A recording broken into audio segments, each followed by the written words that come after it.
Hello সবাইকে, কেমন আছেন সবাই? আশা করছি সবাই খুবই ভালো আছেন। এই তো আরেকটা ছোটোখাটো ব্লগ নিয়ে আপনাদের সামনে চলে আসলাম। এটা ছিল ৫-৬ দিন আগের ব্লগ। কারণ তেমনটা তো অসুখের কারণে আর মেয়ের অসুস্থতার কারণে ব্লগ করে উঠতে পারিনি। মেয়ের পরীক্ষা শেষ হয়ে গিয়েছিল। তারপর সাথে সাথে গিয়েছিলাম আমরা মেয়েকে নিয়ে একটু ঘুরতে। কারণ মেয়ের অনেক পছন্দের জায়গা, অনেক দিন বলে বেড়াচ্ছে তাকে নিয়ে যাওয়ার জন্য। তাই চলে গেলাম তার ফেভারিট জায়গা বুবু ওয়ার্ল্ডে, যেটা জামালখানেই অবস্থিত। এই তো মেয়েকে নিয়ে চলে গেলাম মেয়ের মন রক্ষার্থে, একটু সে ঘুরবে।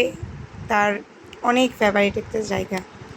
আর এই এই জায়গাটা আসার পর দিন থেকে এই যে মেয়ে অসুখে পড়লো, এখনও পর্যন্ত মেয়ে ঠিক হলো না।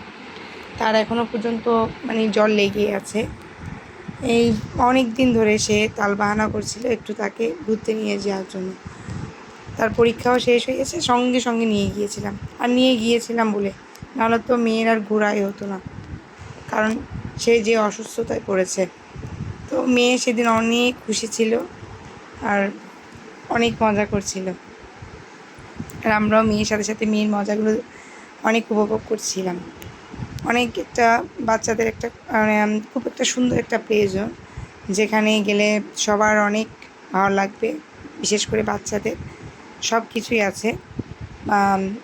আপনারাও চাইলে বাচ্চাদেরকে নিয়ে এই জায়গাটাতে ঘুরে নিয়ে আসতে পারেন। তো মেয়ে তো তার সব কিছু করছে, এদিকে বলছে কতক্ষণ এদিকে যাবে, কতক্ষণ এদিকে যাবে। তার সাথে সাথে মেয়ে যখন একটু এগুলো নিয়ে মেয়ে নানারকমভাবে খেলা করছিল, তখন ভাবলাম একটু চারিদিকে একটা ভিডিও করে নিই। আপনাদেরও সুবিধা হবে, যারা যারা যাননি তারা এগুলো দেখলে হয়তো বাচ্চাদের অনেক ভালো লাগবে, তারাও গিয়ে ঘুরে নিয়ে আসতে পারেন বাচ্চাদেরকে। তো আমার আজকের এই ছোটোখাটো ব্লগটা আপনাদের কেমন লাগলো প্লিজ লাইক কমেন্ট করে জানাবেন আর আমার পাশে থাকবেন। গুড বাই সবাইকে।